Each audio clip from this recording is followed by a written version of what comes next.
How to change age in Discord. Hey everybody, this is Nina. Without further ado, let's get started. Open up your Chrome browser or any browser and at the search bar type in Discord support. Then tap onto the first link.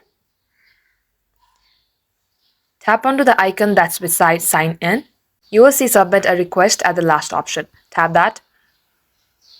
Now expand this option and go to appeals and age update requests.